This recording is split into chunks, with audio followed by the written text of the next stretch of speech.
The California Insurance Commissioner is releasing more information today about his plan to have more insurance policies in areas of the state with higher wildfire risk. KCRA 3's Andrea Flores highlights the updates we learned today. Andrea. Ty and Lisa, this is part of the Insurance Commissioner's sustainable insurance strategy. The goal is to bring more insurance companies into the state to write homeowners and commercial policies. The idea is with more competition, prices would go down. Under the plan, companies would commit to writing policies for a certain number of homes in regions of the state considered at greater risk of wildfires. In return, they would be allowed to use catastrophe modeling to predict future losses when asking to raise rates, which they are currently not allowed to do. Right now, insurance companies are allowed to cherry pick where they provide coverage because of a proposition passed in the 1980s.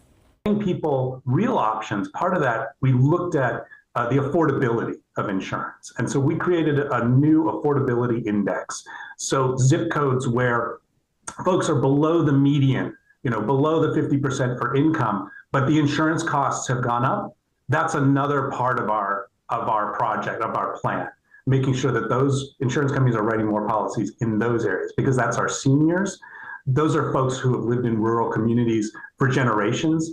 And it includes people who've been priced out of the urban core as well. So affordability is critical to this. As for companies with commercial policies, the department is looking for those companies to increase coverage by 5% in wildfire distressed zip codes statewide. The commission says that would increase coverage options for farms, wineries, condo associates, and other businesses. And Andrea, can people give their input on this plan? So yes, most importantly, yes. The commission is holding a public workshop on June 26th. After that, the department will review public input before issuing the full regulations for adoption by the end of the year. So that gives folks the opportunity to have their voices heard. The agency hopes to have the regulations in place by the first of the year. All right, Andrea, thank you. And the Department of Insurance also issued a list of counties where more policies need to be written. The top 5 include Tuolumne, Trinity, Nevada, Mariposa, and Plumas counties.